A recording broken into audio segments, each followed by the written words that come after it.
I've got a topic for you that's straight up wild. Think of it as the darkest smudge on the human timeline, an era that wiped out people on a scale that dwarfs even the Black Death, the one that hammered the Holy Roman Empire, and in a roundabout way, helped set the stage for piracy's golden era. After this chain of events, Sweden lost its status as a powerhouse. America ended up hosting a larger Irish population than Ireland itself. Europe got absolutely wrecked by waves of disease. Sounds like a random set of facts, right? So what's the common thread? Get comfy, blanket on, tea in hand, because the glue holding these stories together is something most people barely think about: the medieval Little Ice Age. And over the next couple of minutes, I'll try to convince you that we kinda slapped the Dark Ages label on the wrong part of history. But first, two things you need to know about historians. Number one, if archaeologists pull something out of the ground and can't immediately explain it, there's a classic move. They put on their mystery face and declare ritual object. It happened with Denmark's famous sun chariot from the 2nd millennium BCE. For a while, it was treated like a religious relic, until researchers dug deeper and discovered it functions as a combined solar-lunar calendar. Same comedy with a tiny pig-shaped artifact about 2,400 years old. First, it's a sacred image, and then, plot twist, it's basically a baby-feeding bottle. That ritual shortcut makes people in the past look to modernize like they lived on pure mysticism, overly pious, a bit superstitious, and not particularly sharp. But here's the bigger one for our story. When historians run into massive, fuzzy, hard-to-explain shifts, they often reach for the same convenient answer: climate. The Maya are gone? Fine, climate change made them leave. Bronze Age collapse? Let's dust off Santorini and blame the volcano.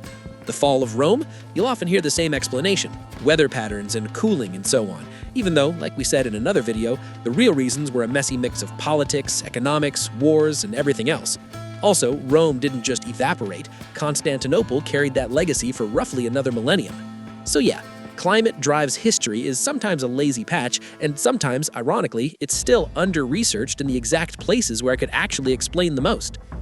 Look at Europe's so-called Dark Ages. Textbooks paint the 5th through 10th centuries as a miserable void, and Petrarch famously framed it as an era that failed to create anything on Rome's level. Let's do a quick reality check here. From 500 to 800, Europe's population didn't collapse. It rose by about 52%. If you scan Wikipedia's list of major famines, you'll find just one big mass famine entry, 536, tied to a brutal volcanic event. And when it comes to epidemics, there's essentially one headline disaster on that stretch: the Justinianic Plague. A big one, no doubt. Average male height, 173.4 centimeters. Typical peasant taxes across Europe, roughly 5 to 15%. And if you look at the 130 deadliest conflicts by deaths as a share of the planet's population, you get a clean 0. The only thing you could try to shove in there is the Reconquista, but when a conflict drags on for nearly a millennium, it's basically cheating, so we're not counting it. Now watch the move. We jump to a later era. I'll keep the label hidden for a moment and run the numbers again. Within a single century, Europe's population shrinks by 13%. First time in 1,000 years, and it doesn't just dip once, it declines year after year for a full 100 years. That same Wikipedia timeline lists about 30 mass famines, including one that erased a quarter of Europe's city dwellers. Epidemics? Not one or two, dozens, and several of them are serious enough to compete with the Justinianic Plague for the nightmare title. The average man's height drops to 167 centimeters, which is what your body does when food is scarce for generations. In France, taxation climbs to numbers like 70%, and suddenly those top 130 conflicts aren't empty anymore. There are 13 entries from this period alone. So be honest, if I gave you both eras with the names blacked out, which one would you call the real Dark Age? You'd pick the second without blinking, and that second era is the medieval Little Ice Age. It starts in the 15th century, ends in the 19th, and hits its absolute peak in the 1540s. And here's the weird part: textbooks tend to obsess over politics, philosophy, and economics right at the moment when the most obvious factor is standing in the room waving its arms. Because it was cold, not just a bit chilly, violently, systemically cold. And from that, you get the whole chain reaction: sickness, harvest failures, and endless fighting over resources and survival. But we'll unpack it in order. We can't name the precise trigger of the Little Ice Age. Apparently, we've spent our entire research budget on smart toilets. But the outcome is clear. By the early 15th century, Europe was sliding into a humanitarian disaster. For the first time since the 10th century, England and France begin to develop long-lasting snow cover. Winters hit so hard that even Petrarch, yes, the same Petrarch, wrote about snow reaching Italy. What comes next is the Great Famine of 1315 to 1317.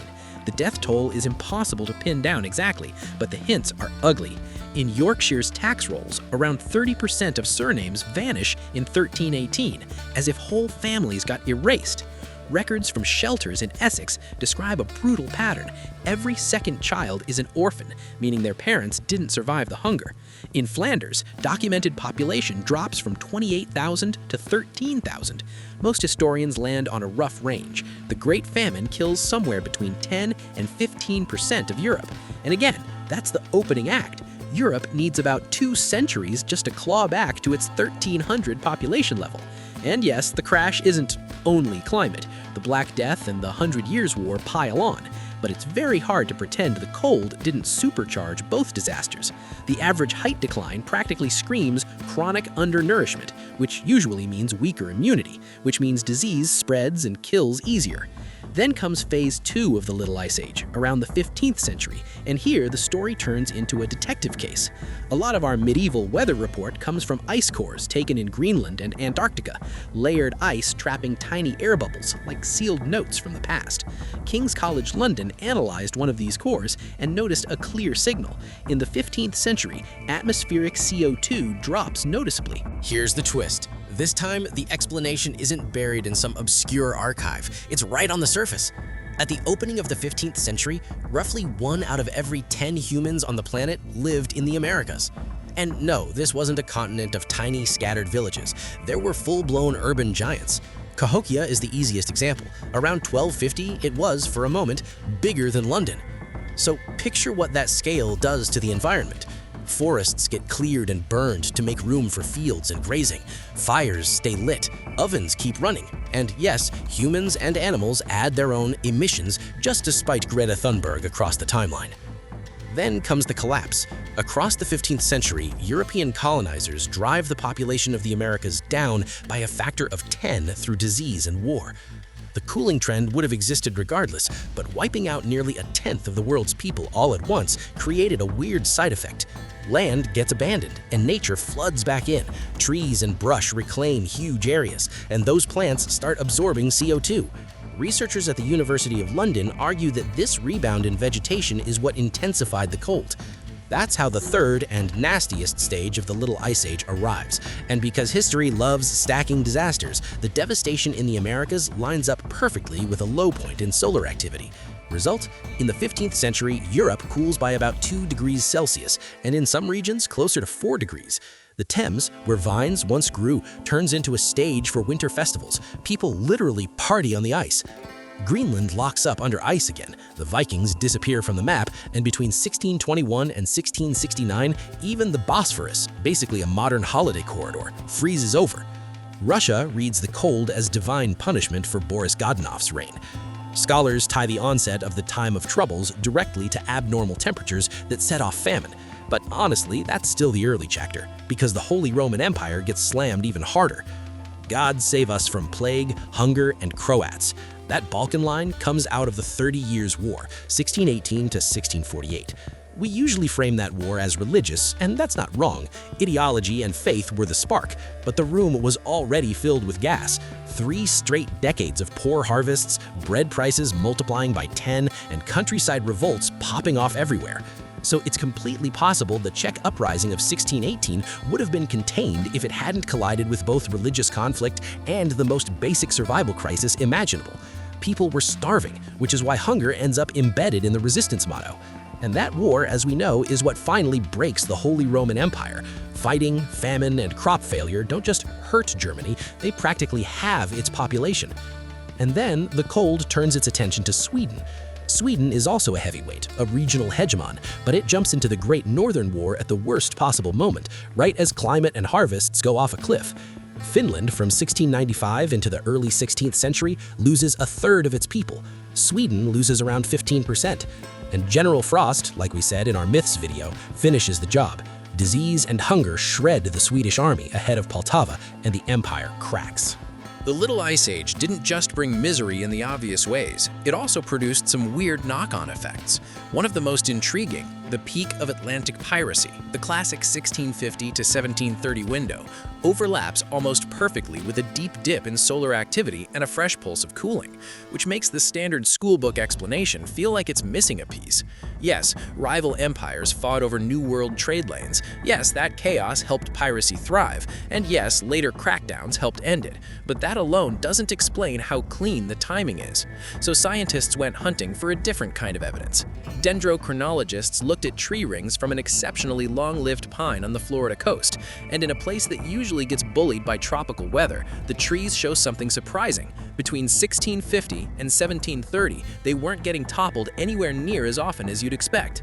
Then the human records line up with the trees. Shipwreck logs show that up to about 1640, tropical storms were responsible for 657 lost ships. After that, the pattern abruptly quiets down. Put those signals together and you get a blunt conclusion. The planet cooled enough that storm activity dropped. Fewer storms meant safer crossings. Safer crossings meant merchants and colonial companies could send more ships more often. And once you flood the ocean with traffic, you're basically creating a buffet line for pirates. That's how you get the golden age of piracy. And once you hit 1715, the same indicators flip again. Storm frequency rises, conditions worsen, and piracy declines right along with it. Cold weather, fewer storms, more ships, more loot, and then the whole machine collapses when the storms return. Completely non-obvious, but it fits.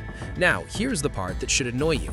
Why do textbooks frame this genuinely brutal stretch, wars, hunger, disease, mass suffering, as Renaissance, early modern, progress, while the earlier, comparatively calmer centuries get branded the Dark Ages?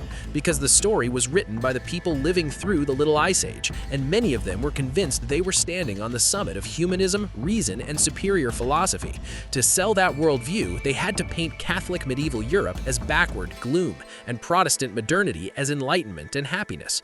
Also, let's not pretend this was purely an ideological hobby. There was profit baked into it. Figures like Giorgio Vasari, close to the Medici circle, pushed the idea that Gothic medieval architecture was barbaric and corrupted, which just so happened to justify expensive corrections, renovations, rebuilds, and a whole river of money flowing into the right hands. But that's a topic for its own episode. If you want a full breakdown of how commerce and reputation games helped smear the Middle Ages during the Medici era, drop it in the comments. And that's where we end today's historical detour. Hope you enjoyed it. New videos soon.